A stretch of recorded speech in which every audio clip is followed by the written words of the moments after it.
Welcome to another edition of the podcast, It's Not About the Product. Hi, I'm Charles Bowles, and today we're going to spend a couple of minutes discussing why we need to focus on forces within our control. This episode is about how to understand what you can control in sales and what you cannot. It's about spending less time agonizing about those challenges we're all facing now and spending the majority of our time on those things within our control. As always, the discussion focuses on the value that you personally bring to the customer. There have been so many changes to our way of life over the past year. It's important to recognize that we can only effectively confront those challenges for which we have some control. Being consumed by circumstances beyond our control will make you unhappy and frustrated.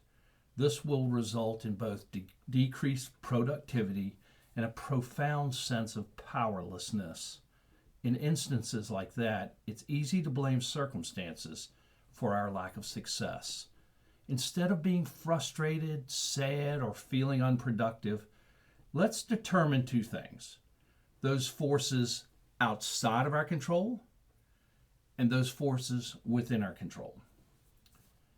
Okay, it's important to recognize these forces as outside of our control.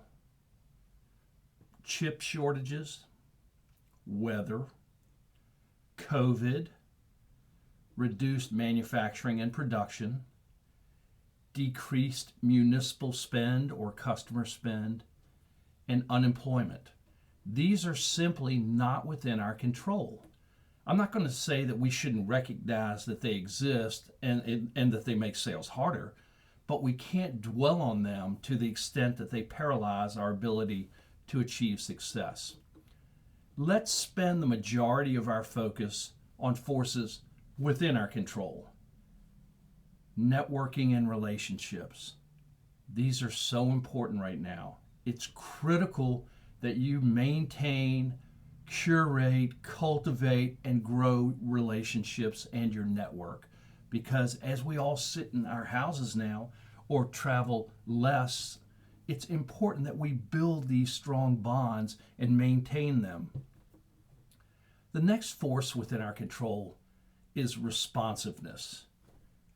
It used to be that if you got back to somebody the same day, that was good enough. That's no longer the case.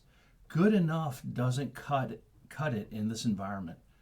You have to respond as quickly as possible to any sort of lead, any sort of inquiry, any sort of complaint. It's important that you are right there right away to address whatever it is that the customer is seeking.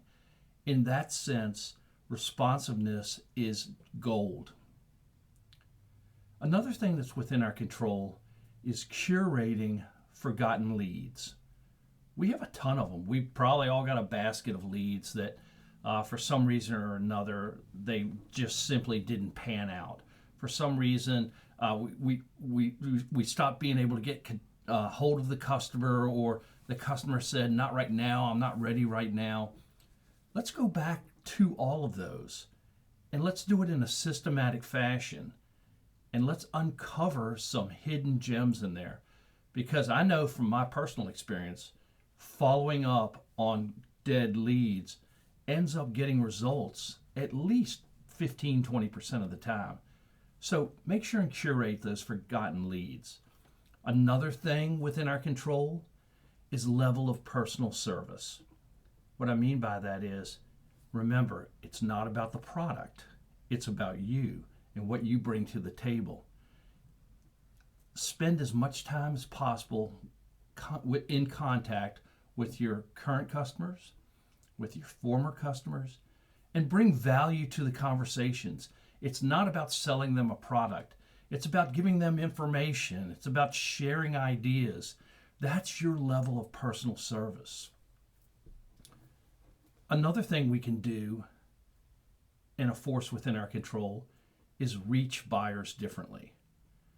It used to be we would, walk into, a customer or prospect.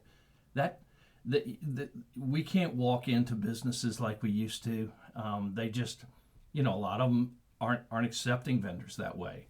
But what we can do is we can use this medium here. We can use the internet, we can text, we can telephone, we can FaceTime, we can do Google Chat. There's so many different ways we can reach buyers, and we need to reach them the way they want to be reached. That's how we'll grow our sales. Another thing that's within our control is pivoting on the types of solutions we sell.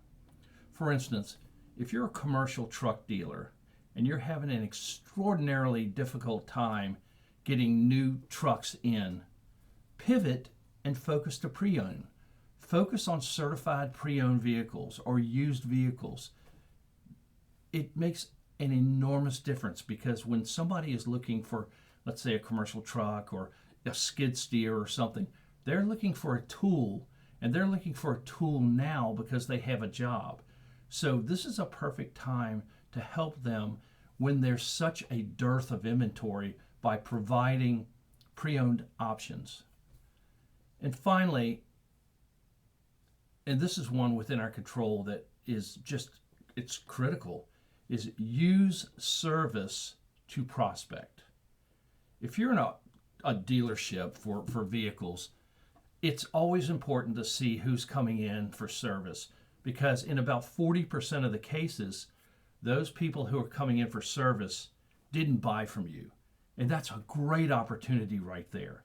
Another opportunity in service is when you're servicing an account, it's important to talk about not only share great ideas, but also share some new solutions that you may be able to bring to the table.